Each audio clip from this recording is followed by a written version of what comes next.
Hello বন্ধুরা, সবাই কেমন আছেন? আশা করি ভালো আছেন। আবার চলে এসেছি আজকের নতুন একটা রেসিপি নিয়ে। আর রেসিপিটা দেখতে খুব সহজ মনে হলেও খেতে ভীষণ টেস্ট আর বানানো একদমই সহজ। তাহলে স্কিপ না করে সম্পূর্ণটা দেখার অনুরোধ রইল। যে রেসিপিটা কতটা টেস্ট হতে চলেছে সেটা একবার হলেও বানিয়ে দেখতে পারেন বাড়িতে। আর বাচ্চাদের টিফিনেও এটা দিতে পারেন বা লাঞ্চ বক্সেও দিতে পারেন। খুব ভালো একটা রেসিপি হতে চলেছে একদম সহজভাবে। তাহলে স্কিপ না করে সম্পূর্ণটা দেখার অনুরোধ রইল। তো এখানে গ্যাসের উপরে প্রথমে একটা কড়া বসিয়ে দিয়েছি। আর এখন এখানে দিয়ে দিলাম 1 টেবিল চামচ সরষের তেল। আর এখানে দিয়ে দিলাম হাফ চামচ জিরে আর হাফ চামচ মৌরিকে আগে থেকে গুঁড়ো করে রেখেছিলাম সেটাকে দিয়ে দিলাম। এখন দিয়ে দেবো সামান্য একটু হিং, 1 চামচ কাঁচা লঙ্কা কুচি, দিয়ে দিলাম হাফ চামচ আদা রসুনের পেস্ট। এখানে যদি অনেকে রসুন খেতে পছন্দ করেন না বা এক একদিন রসুন খান না, সেক্ষেত্রে কিন্তু শুধু আদার পেস্ট দিতে পারেন। দিয়ে এখন ভালো করে এই মশলাগুলো একসাথে ভাজা করে নিচ্ছি। আর এই পর্যায়ে আমি একদম ফ্লেমটাকে লো রেখে দিয়েছি। এখন দিয়ে দিলাম হাফ চামচ ধনে গুঁড়ো। আর ধনেটা হালকা করে গুঁড়ো করে দিলে না মুখের মধ্যে পড়বে, খেতে ভালো লাগবে। একদম মিহি করে দেবেন না। তো এখন দিয়ে দেবো একটা বড় সাইজের পেঁয়াজ কুচি করে রেখেছিলাম, সেই পেঁয়াজটা দিয়ে খুব ভালো করে ভাজা করে নেব। আর ফ্লেমটা তো অবশ্যই লো রেখে দিতে হবে, না হলে যে শুকনো মশলা দিয়েছি মশলাগুলো কিন্তু পুড়ে যাবে। সেই জন্য ফ্লেমটা একদম লো করে দিয়েছি। আর পেঁয়াজটা যাতে তাড়াতাড়ি নরম হয় তার জন্য সামান্য একটু লবণ দেবো। তো তার আগে যেহেতু আদা দেওয়া আছে সেটা তেলের উপর থেকে ভীষণ পরিমাণে ছিটিয়ে আসছে, সেই জন্য এখানে দিয়ে দিলাম সামান্য পরিমাণে হলুদ। আর এখন দিয়ে দিলাম লবণটা, একদম অল্প পরিমাণে লবণ দিয়েছি যাতে করে পেঁয়াজটা খুব সহজে নরম হয়ে যায় আর হালকা ব্রাউন কালারও চলে আসে। এইভাবে নাড়াচাড়া করে পেঁয়াজটাকে হালকা ব্রাউন করে ভাজা করে গ্যাসের ফ্লেমটাকে আমি অফ করে দেবো। এই পর্যায়ে আমি দিয়ে দিলাম সামান্য একটু চিলি ফ্লেক্স। এখানে লঙ্কার পরিমাণটা অবশ্যই নিজেদের পছন্দ অনুযায়ী কম বেশি করে নিতে পারেন। তখন ভাজাটা প্রায় হয়ে গেছে, সাইড করে রেখে দেবো। দিয়ে এখানে আমি আটাটা মেখে নেব। তো এখানে আমি 1 বাটি ময়দা দিয়েছি।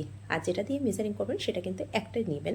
যদি মেজারিং কাপ থাকে সেক্ষেত্রে মেজারিং কাপ নিতে পারেন, তো আমি এখানে একটা বাটি নিয়েছি।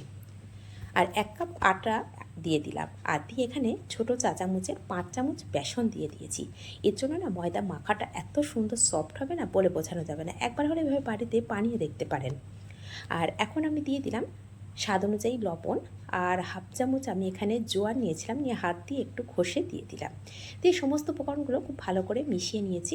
মিশিয়ে নেওয়ার পরে এখন অল্প অল্প জল দিয়ে আমি একটা সফট ডো রেডি করে নেব। যেমন আমরা বাড়িতে রুটি বা পরোটা খাই, ঠিক সেরকম ধরনেরই একটা সফট ডো রেডি করব। খুব বেশি নরম হবে না, আবার খুব বেশি শক্তও হবে না। তো এইভাবে সম্পূর্ণ মাখা হয়ে গেছে। এখন আমি 1 টেবিল চামচ মতন তেল দিচ্ছি, দিয়ে আবারও একটু ভালো করে মেখে নিচ্ছি। এই ভালো করে শেষের দিকে এরকম সামান্য তেল দিয়ে যদি মেখে দেওয়া হয় না, মাখাটা এতটা সফট হয় না সেটা বোঝানো যাবে না। আপনারা একবার এভাবে বানিয়ে দেখতে পারেন যে কতটা সফট হয়। তো তার উপরে আবারও সামান্য একটু তেল দিয়ে আমি এটাকে একটা কিচেন টাওয়াল দিয়ে ঢাকা দিয়ে 20 মিনিটের জন্য রেস্টে রেখে দিলাম। এদিকে দুটো আলুকে আগের দিন আমি সিদ্ধ করে রেখেছিলাম, তো সেই সিদ্ধ আলু দুটোই নিয়ে নিয়েছি। নিয়ে এখন এইভাবে গ্রেট করে নিচ্ছি। আপনারা চাইলে হাত দিয়েও ম্যাশ করে নিতে পারেন বা ম্যাশার থাকলে ম্যাশ করে নিতে পারেন। তো সমস্ত আলুটাকেই আমার গ্রেট করে নেওয়া হয়ে গেছে।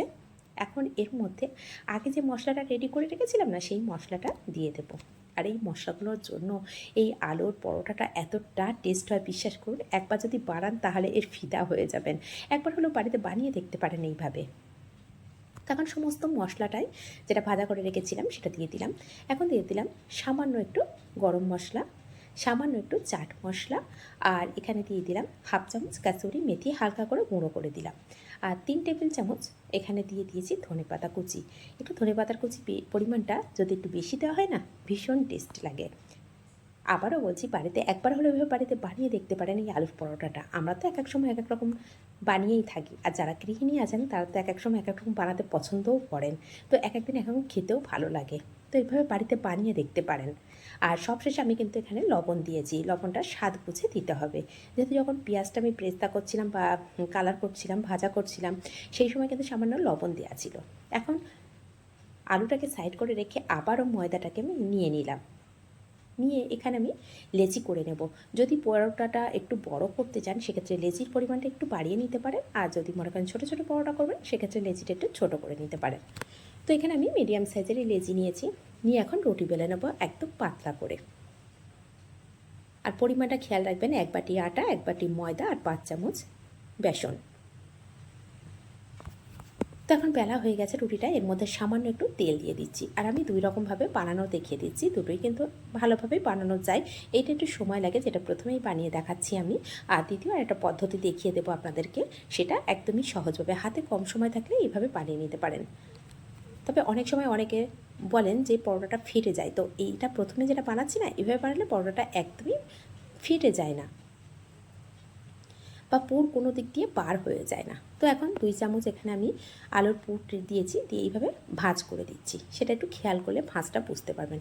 এখন আমি হাত দিয়ে ভালো করে সেট করে নেব, যাতে করে আলুর যে পুরটা দিয়েছি সেটা যেন সমস্ত জায়গায় ভালোভাবে চলে যায়। এখন সামান্য একটু ময়দা ছড়িয়ে দিয়ে আমি হালকা হাতে বেলে নেব। খুব বেশি জোরে প্রেস করব না, তাহলে কিন্তু পরোটা ফেটে যেতে পারে, সেই জন্য হালকা হাতে এটাকে বেলে নিয়েছি। আর কতটা মোটা বা পাতলা করেছি সেটা দেখেই বুঝতে পারছেন। আর দেখুন কোনো দিক দিয়ে কিন্তু ফেটে যায়নি, খুব সুন্দরভাবেই রেডি হয়ে গেছে পরোটাটা। তাহলে কতটা সহজভাবে বানিয়েছি। এদিকে যখন রুটি বেলছিলাম, পরোটাটা বেলে নিয়েছিলাম, সেই সময় আমি গ্যাসের উপরে তাওয়া বসিয়ে দিয়েছিলাম। তো দিয়ে তাওয়াটা ভালো করে গরম করে নিয়েছি, নিয়ে পরোটাটা দিয়ে দিয়েছি। দিয়ে পরোটা একটা সাইড সেঁকে নিয়েছি, নিয়ে আবারও একটা সাইড ভালো করে একটু কালার করে ভাজা করে নিলাম। নিয়ে এখন দিয়ে দেব পরিমাণ মতন তেল। আর এইভাবে পরোটাটা ভাজা করে দেখবেন খুব তেলের পরিমাণটা কম লাগে। আর কম তেলে এখন তো সবাই খেতে পছন্দ করে, খুব বেশি তেল অনেকে খায় না। যারা তেল বেশি খেতে পছন্দ করেন ছাকা তেলে ভেজে নিতে পারেন। আর যারা পরিমাণে কম খেতে চান তেল, সেক্ষেত্রে এরকম অল্প তেলে সুন্দর একটা টেস্টি পরোটা কিন্তু তৈরি করে নিতে পারেন। আর দেখুন পরোটাটা কত সুন্দর ফুলেছে, আর কালারটা দেখুন, কালারটা দেখেই তো বুঝতে পারছেন যে পরোটাটা কতটা সফট হতে পারে বা কতটা সুন্দর হতে পারে। এটা খেতে কিন্তু ভীষণ টেস্ট। আমরা আলুর যে পরোটা খাই সেটা টেস্টি হয়, কিন্তু যদি মশলাটা একটু অন্যরকমভাবে বানানো যায় না, সেক্ষেত্রে টেস্ট কিন্তু অনেক গুণ বাড়িয়ে তোলে। তো কালারটাও শুধু সুন্দর হয়নি, খেতে কিন্তু ভীষণ ভীষণ টেস্ট হয়েছে। সেজন্য আবারও বলছি, একবার হলেও বাড়িতে এভাবে বানিয়ে দেখতে পারেন। তো একটা বানানো হয়ে গেছে, আমি আরও একটা ঠিক একইভাবে ভাজা করে নিয়ে দেখাচ্ছি। আর এই পরোটাগুলো ভাজতে বেশি সময়ও লাগে না। আর এই পর্যায়ে ফ্লেমগুলো একটু মিডিয়াম টু লো করে রেখে দেবেন। একেবারে হাই ফ্লেমে দিলে না পরোটাটা খুব ভালো ভাজা হয় না ভিতর থেকে, সেই জন্য একটু মিডিয়াম টু লো ফ্লেমে রেখে দিলে খুব ভালো ভাজা যায়, আর কালারটা না ভীষণ সুন্দর আসে। আর এই পরোটাটা আমি ভাজা করছি সেটা দেখিয়ে দিচ্ছি কীভাবে বানিয়েছি। একদম সহজভাবে বানানো যায়, যদি হাতে কম সময় থাকে তো এইভাবে বানিয়ে নিতে পারেন। কিন্তু অনেকে বলেন পরোটাটা ফেটে যায়, সেই জন্য আমি প্রথম পদ্ধতি যেটা প্রথমেই আমি বানিয়েছি সেইটা দেখিয়ে দিলাম। কিন্তু আমি দ্বিতীয় পদ্ধতি যেটা বানিয়েছি সেটা কিন্তু এটা আমি আগে থেকে দেখে দিচ্ছি, দিয়ে বানানোর পদ্ধতিটা অবশ্যই দেখিয়ে দেবো। দেখুন এটাও কিন্তু খুব সুন্দরভাবে ফুলে আছে, আর কালার দেখুন কতটা সুন্দর এসেছে। এটা খেতে কিন্তু ভীষণ ভীষণ টেস্টি হয়। আর কে কোথা থেকে দেখছেন কমেন্ট করতে কিন্তু একদমই ভুলবেন না। রেসিপিগুলো কেমন হচ্ছে সেটাও কিন্তু কমেন্ট করতে ভুলবেন না। যদি ভালো লেগে থাকে অবশ্যই নিজেদের মানুষের কাছে একটু শেয়ার করে রাখবেন। আর নিত্য নতুন রেসিপি পেতে প্লিজ চ্যানেলটিকে সাবস্ক্রাইব করে পাশে থাকা বেল আইকনটি প্রেস করে রাখবেন। তো আবারও একটা লেচি নিয়েছি, নিয়ে ঠিক একইভাবে রুটি করে বেলে নেব। আর সামান্য একটু ময়দা দিয়ে দিচ্ছি,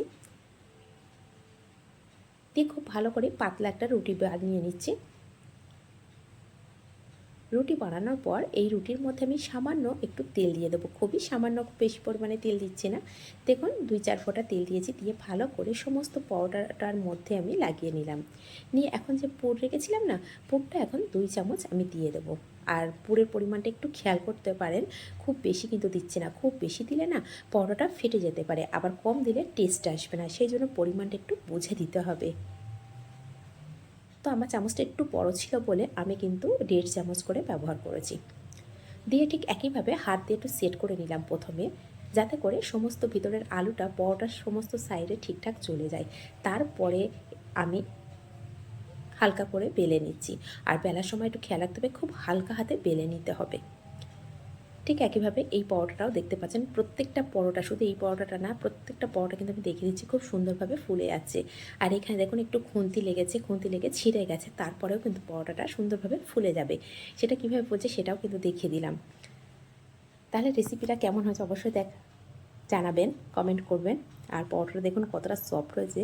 আর আমি হাতে নিয়ে একটা ছিঁড়েও দেখিয়ে দিচ্ছি যে পুরটা কতটা সুন্দর সমস্ত সাইডে চলে গেছে দেখুন। আর সামনে যখন আমি পরোটাটা ছিঁড়ে দিচ্ছিলাম সেই সময় একটু আঁকাবাঁকাভাবে ছেঁড়া হয়ে গেছে, সেই জন্য পুরটা সমস্ত ঠিকভাবে হয়তো বুঝতে পারছেন না, আর তার উপরে প্রচুর গরম আছে, আমি হাত দিতে পারছি না। তারপরেও আপনাদের দেখানোর জন্য আমি তো সম্পূর্ণ পরোটাই দেখিয়ে দেওয়ার চেষ্টা করছি। জানি না কতটা বুঝতে পারছেন। এটা দেখতে যেমন সুন্দর, খেতেও তেমন সুন্দর।